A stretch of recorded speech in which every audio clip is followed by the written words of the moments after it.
네, 기강 회의를 넘어 이제 기강 참사라는 얘기가 나오고 있습니다.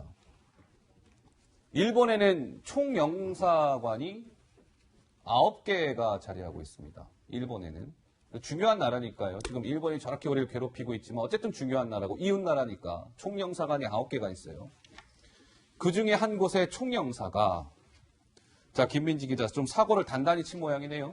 그렇습니다. 일본 주재 총영사가요, 부하 여직원을 성추행한 혐의로 경찰 조사를 받고 있다는 소식입니다. 제보를 통해서 권익위에 이제 제보가 된 그런 내용인데요. 국내에 소환돼서 조사를 받고 있다고 합니다.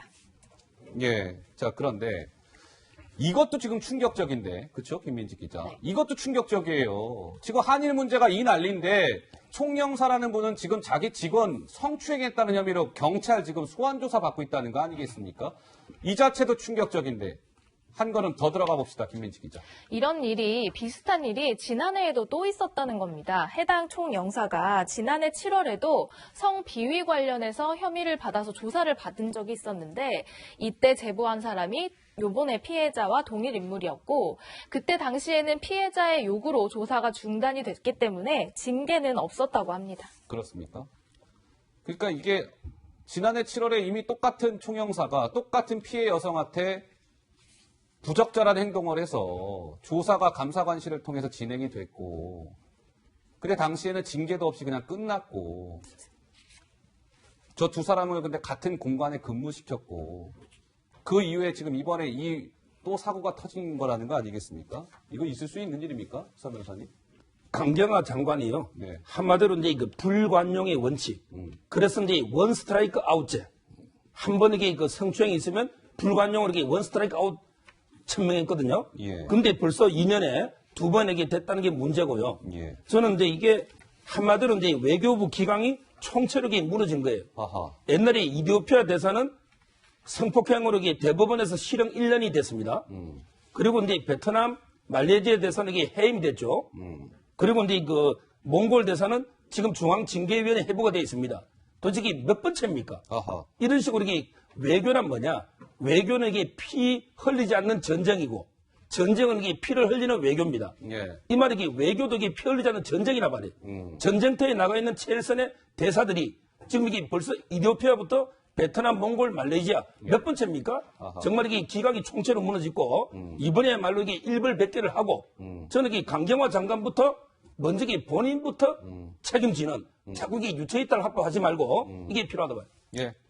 근데 김 교수님, 이게 좀 상황이 심각한 거는 자 이런 겁니다. 외교부 당국자가 피해자의 의사를 반영해서 적절한 조치를 취했다고 했는데 아니 시청자 여러분 생각해 보시자고요. 지난해 7월에 이미 그 총영사는 그 피해 여성한테 부적절한 행동을 해서 외교부 감사관실에 조사가 진행된 바 있는데 그 두 사람을 똑같은 공간에 그대로 또 근무시켰다는 거 아니겠어요? 그렇다 보니까 이번에 또 사고가 터진 거고 적절한 조치를 뭘 취했다는 겁니까? 그러니까 이제 지금 저 주장은 피해자의 의사를 반영했다는 이야기는 실제로 그 피해 여성이 징계를 원치 않았기 때문에 징계까지 가지 않았다는 걸로 지금 사실상 문제가 되는 총영사를 좀 두둔한 듯한 걸로 해석이 되는데 문제는 이제 물론 둘 사이의 진실이라는 건 뭐 다수의 논란이 있을 수 있는 게 있겠죠.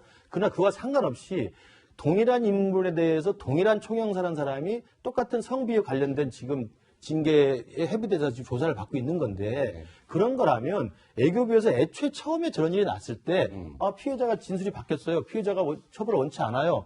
이게 사실 뭐 다툼의 여지가 있는 거랍니다. 라고 정리할 게 아니죠. 사실은. 아하, 예. 그런 일이 터지면 매뉴얼들이 있을 겁니다. 그리고 지금 서 변호사 말대로 저기 지금 한 건만 있는 게 아니잖아요. 특히 강경화 장관 지금 시기에 와가지고 곳곳에서 지금 외교부 대사 또 총영사 이런 사람들이 가가지고 문제 일으키고 있고 특히 성 관련해서 추문이 막 끊이지 않고 있는데 그런 일들이 생기면 매뉴얼들이 있어야 될 거고 그중에 제일 큰 것은 금방 지적한 것처럼 저런 논란에 쌓이면 격리 조치하고 해당 징계를 하는 게 좋습니다. 아하. 그래야 사전에 모든 문제를 예방할 수 있는 것이지 똑같이 있는 사람을 그대로 문제 없으니까 그대로 근무하게 그대로 내버린다. 근무시키고. 이건 제가 볼 때 외교부에서는 매뉴얼대로 저는 안 했을 가능성이 크다고 봐요. 예. 그런 면에서 보면 지금 강경화 장관이 뭐 책임을 통감한다고 하는데 어느 선까지 책임을 통감할지 모르겠지만 이렇게 끊이지 않고 계속 나는 성 관련 외교관들의 추문은 어떻게 막을 것인지 도대체 왜 그런지 외교부가 좀 스스로 좀 돌이켜볼 때가 아닌가 생각을 합니다. 오죽하면 정치권에서는요, 이제 놀랍지도 않다. 외교부의 성추민 사건은 이건 뭐 뉴스도 아닌 것 같습니다. 놀랍지도 않습니다라는 반응까지 나왔습니다. 목소리 잠깐 듣고 오실까요? 이제 놀랍지도 않습니다. 성추문 사건도 꼬리에 꼬리를 물고 터졌습니다. 그때마다 강경화 장관은 특히 성비위 문제에 대해서는 무관용의 원칙을 그리고 그 관련 규정과 법령에 따라서 엄중하게 조치할 것을 말씀드립니다. 약속만 했지만 똑같은 사건이 되풀이되고 있습니다. 더하거나 뺄 것 없이 명백한 리더십의 한계입니다. 리더십 붕괴, 기강 실종 상태의 외교부에게 경제 한일전을 더 이상 맡길 수가 없습니다. 외교부에 그러고 보니까 그동안 김민지 기자 뭐 이 성 관련돼서 범죄를 일으켰던 외교관들이 최근에도 좀 여러 차례 있었죠? 그렇습니다. 뉴스를 통해서 외교부의 어떤 외교관들의 성추문 사태 많은 보도가 있었는데요. 대표적인 것이 김문환 전 에티오피아 대사 일입니다. 부하 직원을 성폭행하고 또 성추행한 혐의로 징역 1년의 실형을 받았습니다.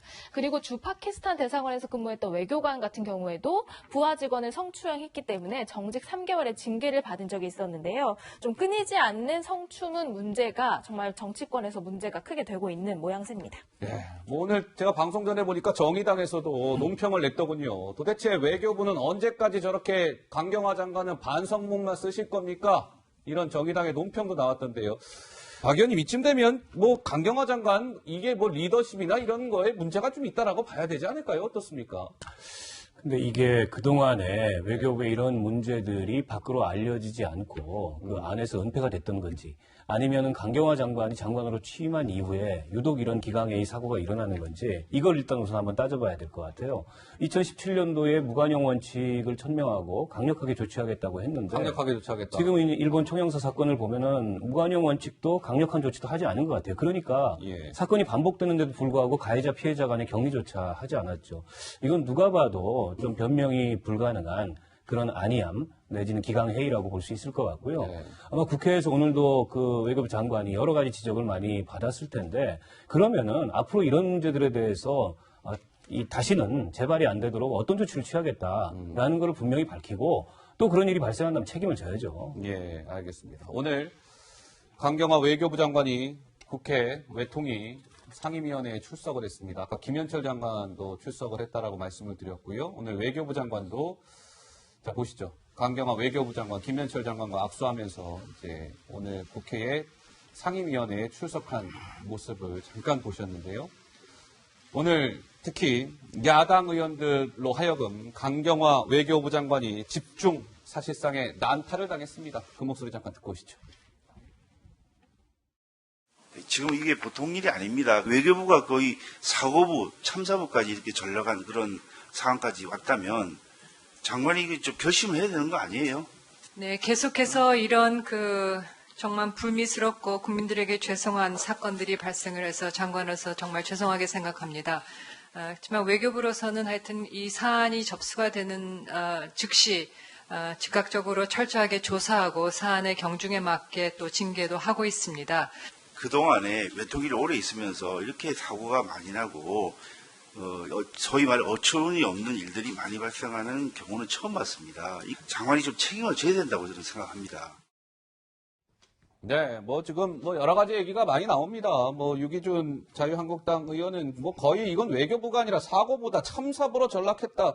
내가 외통위원회 이렇게 상임위원 내가 참 상임위에 오래 있었지만 난 이런 외교부는 처음 본다. 뭐 이런 얘기가 나왔네요, 김 교수님. 그러니까 뭐 이번에 성 관련 추문이 끊이지 않는 것뿐만 아니라 계속 우리 언론에서도 또 이 자리에서도 이야기했습니다만 외교부에 잇따른 의전 실수도 계속됐잖아요. 그러니까 뭐 국가 호칭을 잘못 올린다든지 아니면 대통령의 외국 순방길에 말을 잘못해서 올렸다든지 아니면 태극기를 꾸겨지게 한다든지 다양한 일이 있었는데 이런 것들을 보면은 실무선에서 외교부 전체의 기강회의라는 것이 전반적 분위기로 확대되어 있는 게 아닌가 하는 우려를 가질 수밖에 없다고 봐요.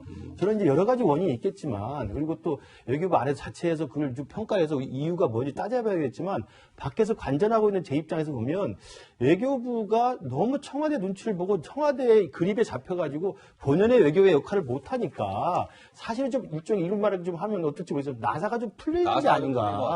이 나사 풀려 있는 것이 어떤 한 개인 또는 한 지역만의 문제가 아니라 외교부 전반의 문제로 지금 행배에 있다는 의심을 갖게 하는 거거든요. 예. 저는 그러면서 본다면 저걸 장관이 나서가지고 장악을 해서 확실하게 기획을 잡을 수도 있겠지만 그것이 안 된다고 한다면 장관 교체나 아니면 장관의 정치적 책임을 물어서라도 이 부분에 나사 풀린 것들 좀 조일 수 있는 좀 특단의 대책이 있어야 된다고 예. 봅니다. 서정욱 변호사. 예. 저는 이게 지금 우리 외교가요. 보통 이게 사면 초과라는데 저는 오면 초과라 봐요. 오면 초과다. 오면 초과. 왜냐하면 이게 러시아, 중국, 일본, 미국 플러스 북한까지 정말 이게 오면 초과의 위기 상황인데 한마디로 이제 그 실수도 저는 실력으로 봅니다. 실수가 이게 잦으면 그게 실력이에요. 지금 이게 실수가 보통 한두 개입니까? 태극기 뭐 거꾸로 다는 걸 빼더라도 여러 가지 인사말이라든지 또 이게 발틱, 발칸 착각이라든지 예, 지금 그래픽 화면에 체코슬로바키아도 예. 몰랐잖아요. 예. 이런 게 근본적으로 저는 정권이 바뀌면서 미국, 일본 이런 이제 그 외교 엘리트 전문가들 있잖아요.